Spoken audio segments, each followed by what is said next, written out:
Hello, my name is Philip Totaro. I'm the founder and CEO of market research firm IntelStor. Welcome to your weekly dose of truth to power.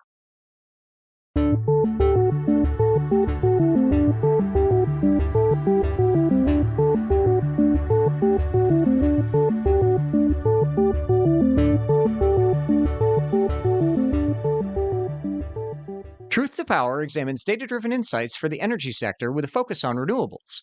On this week's episode, I'll conclude the deep dive of the recent analysis that IntelStor has completed on asset profitability and the impact of O&M on wind farms in the USA. Well, if you've been following Truth to Power for the past few weeks, I've been sharing a very detailed analysis of O&M in the US wind energy market. I'll conclude that deep dive this week by taking a longer look at O&M and the impact that maintenance practices have on maintenance cost, along with a breakdown by maintenance type. This has never been released before, so you're in for a bit of an exclusive. Most people look at O&M data just based on absolute cost per turbine per year. The overall market average, independent of that turbine size, is about $54,000 per year. And you can see that there's a slope of this curve when you break this down by average turbine size. For turbines that are under 3 megawatt, it's pretty steep. The slope for turbines that are 3 megawatt and larger has actually flattened out. While the 4, 5, 6, and 7 megawatt turbines are obviously newer and therefore less expensive to maintain, the real reason for the shift that most turbines in this size range have had is the fact that they've got a service lift that's installed.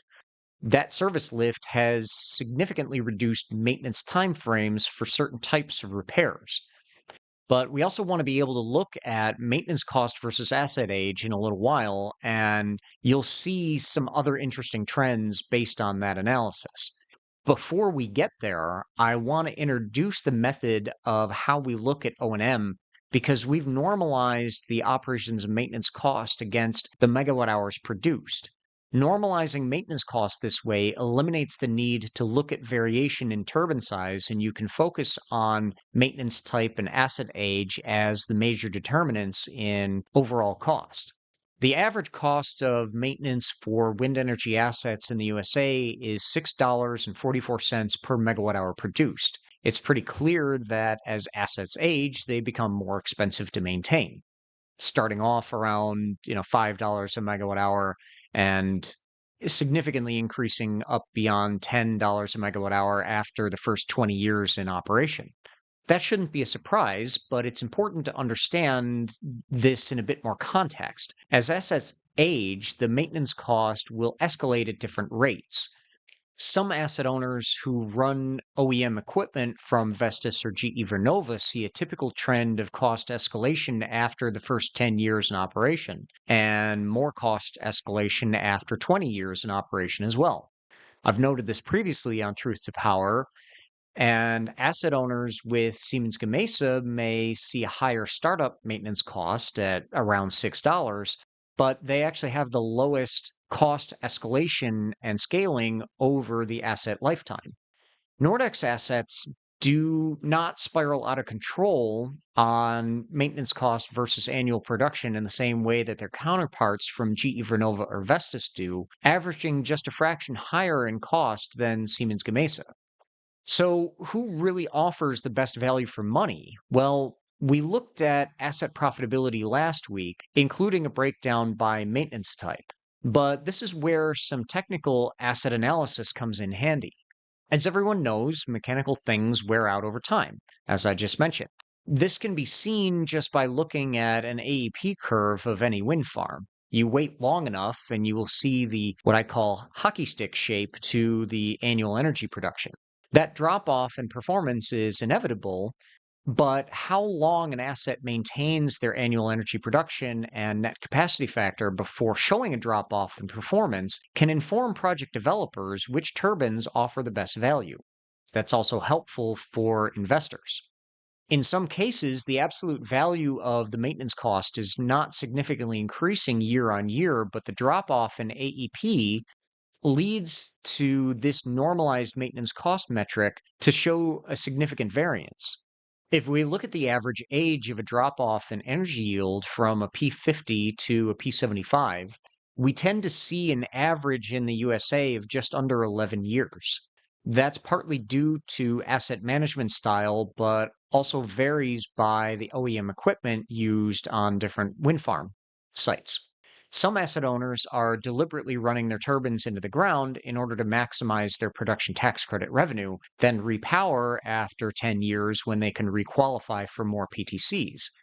But since that operational model is slowly going away with the loss of the PTCs by the end of 2027, owners are now looking at who shows the best resilience amongst the OEMs.